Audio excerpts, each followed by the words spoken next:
their grim appearance belying a gentle demeanor. The Kel Dor are a race of sentients hailing from the world of Doran, a gas-covered planet composed of high concentrations of helium and an unknown secondary gas yet to be identified. The planet of Doran lies precariously in between two black holes within the expansion rim, causing the Kel Dor history to be rife with near total isolation from the rest of the general galaxy. Due to the planet's position near these black holes and the danger it poses, foreign explorers have almost totally avoided Doran, leaving the Doran people to grow their society independently and consequently develop into a rather unique civilization. The incredibly inclement atmosphere and the violent storms hardly allow any life to develop upon their homeworld, so the Kel Dor people have resorted to an extremely high dependence on advanced technology to sustain themselves. During the Old Republic era, the Republic finally made contact with the Kel Dor race, and invited them to hold position with the Senate, making them members.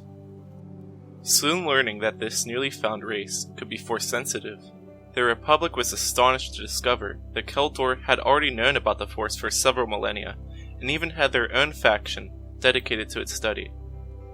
Known as the Baran Do, this group of sages was highly revered within Kel Dor society, as they used the Force to predict incoming storms and warn their people of impending natural disasters. Seeing the enormous potential within many of the Kel Dor, the Jedi Order began recruiting their young Force-sensitives as Padawans. In consequence, the Baran Do's numbers began to dwindle, as they had a very limited recruitment base to select from. Soon after, their existence was nothing more than just a rumor to most. However, this fact would prove to be a blessing in disguise. Thousands of years later, after the climax of the Clone Wars and the dawn of Order 66, the Baran Do managed to escape the purges due to their obscurity and remain in hiding until the Galactic Empire's downfall. During the time of Luke Skywalker's new Jedi Order, the Baran Do slowly resurfaced and became a very integral part of Doran society once again. The Kel Dor would enjoy peace for several decades until Darth Krayt's seizure of the Imperial throne during the Legacy era. Daringly invading the world despite its neighboring black holes, the new Sith Order occupied the planet and turned it into what is called a ransom world. With an iron grip upon the planet, Darth Krayt's demands were simple.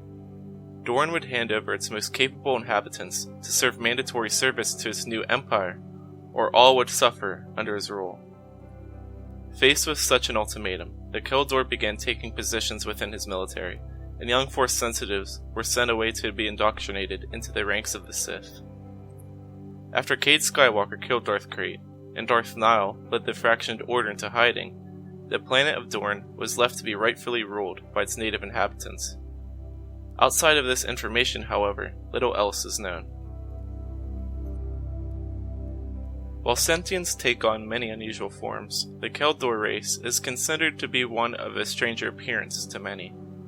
They are a hairless race and possess rich orange or reddish skin, which wrinkles into several folds along the face.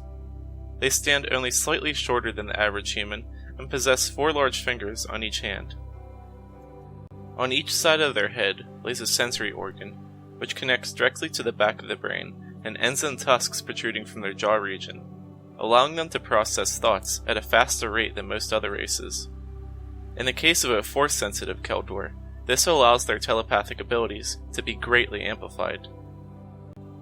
For example, during the Stark Hyperspace War, Plo Koon was able to send a telepathic message for help to his niece Sha Koon several planets away.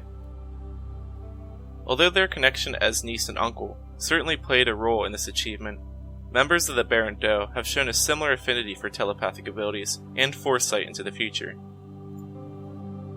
Perhaps even more remarkably, Sha Koon also had a vision of Darth Vader's redemption before she was killed, making her first ever to see how balance would return to the Force. The Kel Dor wear a strange mask when out of their homeworld, as well as a pair of goggles over the eyes. This is because the Kel Dor respiratory system is adapted to breathe the gases found on their homeworld only, and their eyes can only handle the dim light from Doran's gaseous atmosphere. This is a serious area of vulnerability while in combat, as an enemy could rip off or damage these items, leaving the Kel Dor completely helpless and in serious pain. However, Kel Dor can remarkably withstand the vacuum of space for a short period of time. something that is simply impossible for the vast majority of races. Behind their mask and goggles is a large toothless mouth and small eyes. While most Kel Dor possess black eyes, those who are extremely strong in the Force possess a shade of silver, which unfortunately betrayed the Jedi heritage of many during the Purges, and was almost always a death sentence during this time. While they do appear to be unsettling to some, the Kel Dor's rather sinister looks are in stark contrast to their usual demeanor. Kel Dor are known to be very hospitable, kind, and soft-spoken. When intense storms ravage their home planet, it is very commonplace for Kel Dor to invite strangers in their home to seek refuge. They also are known to be intensely committed to a family, sometimes having several generations live within the same home. Their language, known as Kel Dorian, can only be physically spoken within their planet's atmosphere, so in consequence all Kel Dor learn Galactic Basic in addition to their native tongue. Despite their gentle manner, Kel Dor hold a very strict and rigid sense of justice that sees moral dilemmas in either black or white. There is no morally gray action within their society.